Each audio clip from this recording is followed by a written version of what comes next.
Stacy with girlsinthestacks.com, and I am here with the wonderful Rosemary Clement-Moore. Isn't she cute? And she is the author of several books, actually, but the newest is Texas Gothic. Ooh, look at the cover. Okay, so I have to admit, on the cover, like, I'm in my bathroom because I got the hair, and I'm going like this, and my husband's like, "What are you doing over there?" And I'm like, "I'm trying to emulate the cover." So, like, I was going to ask you. Random House is actually having a contest right now where if you tweet your picture of you doing that, you go in a drawing to win books. Oh, well, look at that. Yeah, you have to look on their Twitter, which is Random House Kids. Awesome. I think. So, what were your thoughts when you saw this cover? I love it. I absolutely love it. It was everything that I love in a book cover. You know, the direct eye contact, and she kind of has what's she looking at, and sort of. I did have to go and give my heroine redder hair, though. Oh, you did? Yes, she was kind of auburny, and I thought, no, we're gonna have to kick that up a little bit. Well, I just think it's an awesome cover, and I like the name, Texas Gothic. You know what's really funny is that the idea for this book came from a family trip to San Antonio when I was in high school, and I actually started this book in biology class. That's what I read when I should have been dissecting frogs. And a lot has changed except the backstory behind the ghost and the title, which I couldn't believe they kept, but they loved it too. So. Well, awesome. Well, talking about that, the creation of the book, you said there's a lot of you in this book. There is, yes. Want to explain about that just a little bit? Well, being a fifth-generation Texan, you know, and having all those family vacations too, all the my dad was like a history buff, and every place we stopped, every rest stop, every pit stop, he knew something that had happened there. So that's an interesting trip, by the way. He's amazing. I mean, he was a real storyteller, and that's actually where I came from. I love him telling stories. And so the whole Texas history angle and pulling out these things that would make interesting stories now is very much part of my background. And plus, there's a little forensic anthropology thrown in because I'm a big lover of bones. And you are? Yes, I am. I love that show. Yeah. Long before the TV show came out, though, I was reading the books. So. Well, I think I read in the book that shows like Bones and CSI help get women into that field. Yes, when I was asking people questions about, so I could try and get as much of the science right before I started throwing, you know, monkey wrenches like paranormal stuff into it. Right. That since shows like CSI and NCIS have been on, that the number of girls who go into the hard sciences has really increased because they're having cool role models on television. Awesome. Okay, so let's talk about Texas Gothic more and talk about the Goodnights, because this is and I have to read it because I wrote it, are full of awesome, quirky, but quintessentially quaint and wholesome people. And you just want them to be your neighbors, or I want them to be my neighbors. And what you said of Amy Goodnight, which is the heroine of the story, you said she's full of neuroses and awesome, which she really is, and I want to give her like a BFF charm now. So seriously, how much fun did you have writing her and her wit? I mean, it was just so funny. Amy was one of the most fun characters I've had to get into her head for a while.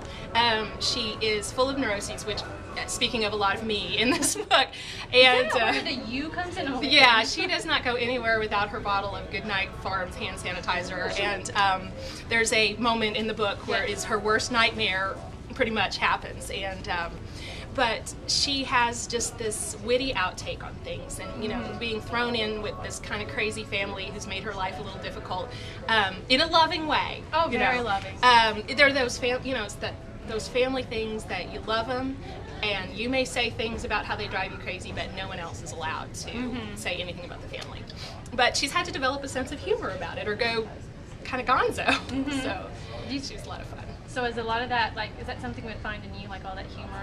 Yeah, you know, the kind of fun thing about writing characters like that is they get to say the things that I think, but aren't always brave enough to say out loud. I understand that. Yes. Well, I love Amy, seriously. The book, I hate to say this, and I think it's a good thing, but it's almost like an a la Nancy Drew, a la Scooby-Doo, and I said like okay. Velma and Daphne. I can't even say it. I could see this like going on. Well, you know, I could too. You could too? Yes, Okay. yes.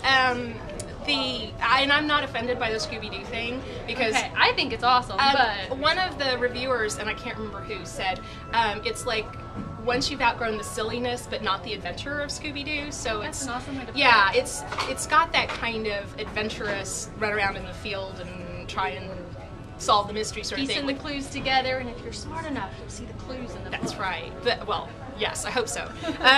But it's not quite that silly. Right. People take it Yeah. pretty seriously. I mean, it's a serious book. I mean, it's just full of fun.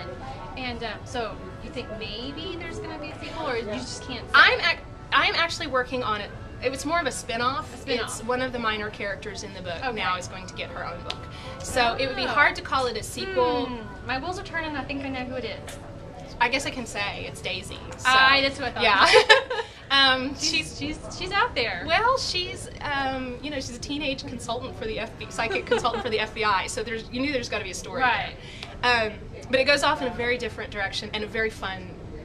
If this is sort of the Scooby-Doo sort of Nancy Drew sort of thing, it goes off in almost kind of an Ocean's 11 sort of. Okay. I don't even know how to describe it past that. Yeah, I'm excited to read that one. Okay. Now this is time for our rapid fire questions. Okay. So these like quick fast. All right, here. first thought, right? First thought: vampires or werewolves?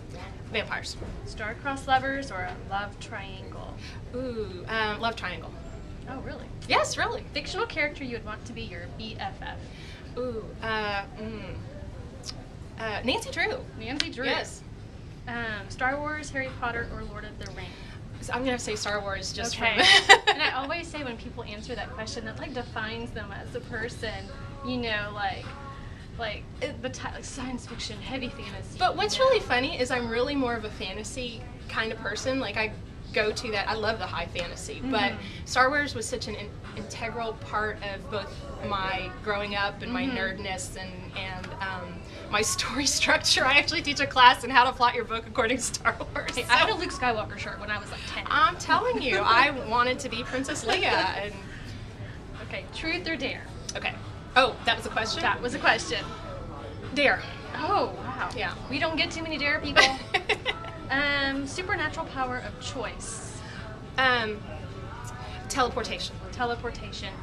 And I have to ask, since Harry Potter just came out, who is your favorite Harry Potter character? Hermione. Hermione.